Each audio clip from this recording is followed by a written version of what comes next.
આપનું સ્વાગત છે।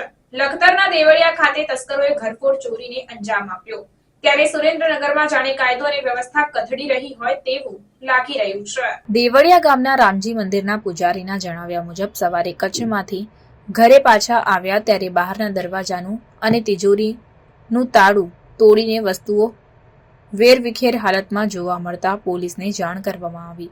ચોરો દ્વારા રૂમમાં રાખેલ તિજોરીમાંથી રામજી મંદિરના તેમજ ખોડિયાર માતાજીના મંદિરના ચાંદીના અને સોનાના દાગીના સાથે રોકડ રકમ 1,81,500 સાથે કુલ કિંમત રૂપિયા 3,01,700 ની ચોરી કરી તસ્કરો ફરાર થયા હતા।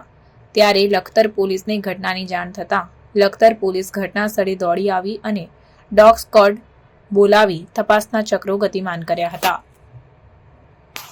સુરેન્દ્રનગર જિલ્લામાં જાણે કાયદો અને વ્યવસ્થા કથળી રહી હોય તેવું લાગી રહ્યું છે। ઘણા સમયથી સુરેન્દ્રનગર જિલ્લા તેમજ તાલુકાઓમાં ચોરીના બનાવો દિવસે ને દિવસે વધી રહ્યા છે। ત્યારે લખતર તાલુકાના દેવળિયા ગામ ખાતે રામજી મંદિરની પૂજા કરતા રામજી મંદિરના પૂજારીના ઘરમાં ચોરીઓએ ચોરી કરવાની ઘટનાને અંજામ આપ્યો હતો। રામજી મંદિરના પૂજારી નવીન રાય અમૃતલાલ નિમાવત જાતે રામનંદી સાધુ ઉંમર 61 વર્ષ તેમના પત્ની સાથે કચ્છ ગાંધીધામ ખાતે તેમના દીકરીના ભાણીના જન્મદિવસ નિમિત્તે ગયા હતા અને 7 તારીખે સવારે વહેલા 5 વાગે ઘરે આવતા ઘરનું તાળું તૂટેલું જોઈ તાત્કાલિક ઘરની અંદર પ્રવેશ કરીને જોયું તો ઘરની તિજોરીના લોક તોડી તમામ સામાન વેરવિખેર હાલતમાં જોવા મળ્યો હતો અને ઘરની તિજોરીમાં રાખેલ રોકડ રૂપિયા 1,81,500 તેમજ રામજી મંદિર અને ખોડિયાર માતાજીના ચાંદીના દાગીના અને સોનાના દાગીના સાથે 3,01,200 ના મુદ્દામાલ સાથે ચોરી થઈ હોવાનું જાણવા મળ્યું હતું। ચોરી થયાની જાણ થતાની સાથે જ પૂજારી દ્વારા તાત્કાલિક લખતર પોલીસને જાણ કરવામાં આવી। ત્યારે લખતર પોલીસને જાણ થતાની સાથે જ police in-charge PSI RH Jhala તાત્કાલિક પોલીસ કાફલા સાથે ઘટના સ્થળે દોડી આવ્યા અને પોલીસ દ્વારા તપાસ કરતા ચોરી થઈ હોવાનું જાણવા મળતાની સાથે જ ગુનો દાખલ કરવાની તજવીજ હાથ ધરાઈ હતી। પીએસઆઈ RH ઝાલા દ્વારા ડોગ સ્ક્વોડને જાણ કરવામાં આવી અને ડોગ સ્ક્વોડની ટીમ પણ ઘટના સ્થળે પહોંચી હતી અને ઘટનાની જગ્યાએથી ડોગ સ્ક્વોડ દ્વારા તપાસ હાથ ધરવામાં આવી અને ત્યાંથી ચોર તથા અન્ય સાધનોમાં ફરાર થયા હોવાનું લખતર પોલીસને જાણવા મળ્યું।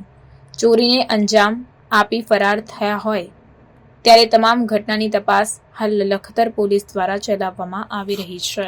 નામ મારું નિમાવત નવનીત રાય અમૃતલાલ, ગામ દેવળિયા, લખતર, સુરેન્દ્રનગર, રામજી મંદિરના પૂજારી।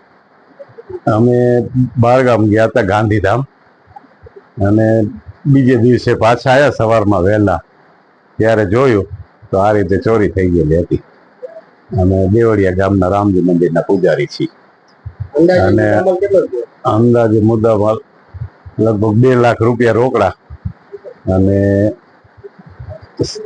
5 થી 6 તોલા સોનું। તમે સવારે આવ્યા તો તમે શું જોયું? આવતા જેવું દરવાજો જોયું કે તાળો લોક તોડેલો હતો એટલે અંદર આવ્યા તો તિજોરી બધું ખુલ્લું રણભમે પડ્યું હતું આમાં। પછી તમે કોઈ જાણ કરી હતી? હા, પછી અમારા ગામમાં એક ડીવાયસપી સાહેબ છે એમને જાણ કરી, એમને કીધું કે પોલીસમાં ફરિયાદ કરાવી દો, પછી લખતર પોલીસમાં જાણ કરી। લખતર પોલીસ થી શું તપાસ માટે આવ્યા? લખતર પોલીસ થી પેલા બધા તપાસ કરવા આવ્યા, બધું લખી ગયા, પછી ફિંગરપ્રિન્ટ ને ડોગ સ્ક્વોડ ને ઓલો મોબાઈલમાં કંઈક એનું કરે એ બધું કરી ગયા। તમને કોઈ ઉપર શક કરો? ના, અત્યારે તો કોઈ દિવસ શક નથી। ભગવતી બેન નવનીત કુમાર નિમાવત, અમે રામજી મંદિરના પૂજારી છીએ। અમે ગાંધીધામ ગયા હતા દીકરીનો બર્થડે ઉજવવા। અમે ગયા ને બીજા દિવસે અમે સવારના 6 વાગે આવ્યા તો બહારનો લોક મારેલો હતો, ખોલ્યો, અંદરનો લોક તૂટી ગયો હતો। પછી સામેવાળા કાકા છે એને અમે જાણ કરી, મેં તો અંદર મારે જવું નથી, મારા ઘરમાં ચોરી થઈ છે। પછી એ આવી ગયા અને એને મને કીધું કે તમે ક્યાંય હાથ લગાવશો નહીં। પછી અમારા મોટા સાહેબને ફોન કર્યો એટલે એમને કીધું કે તમે કેસ લખાવી નાખો। આટલી બધી વસ્તુ મારી સોનાના દાગીના હતા, 2 જોડી બુટ્ટી હતી, એ બધા ભગવાનના હતા, એ બધા દાગીના મારા વહી ગયા છે અને મારા પર્સમાં અંદરના લોકરમાં મારા 70,000 રૂપિયા મારા પર્સમાં હતા, એ લઈ ગયા છે। બાકી બીજી બધી નાની ઝીણી મોટી વસ્તુ ચાંદીની હતી, છડા હતા 3 જોડી, 2 જોડી મારા કારની બુટ્ટી છે, પણ એક તૂટેલી છે, મોટી લટકતી બુટ્ટી છે, એ બધી વસ્તુ વહી ગઈ છે। એક ગીટી છે એ તૂટેલી છે ઈ બહાર જ પડી હતી ડબ્બામાં. ઈ કશું છે નહીં અંદર. બધા મારે લક્ષ્મીજીના દાગીના હતા ચાંદીના, ઈ પણ બધા ગાયબ છે.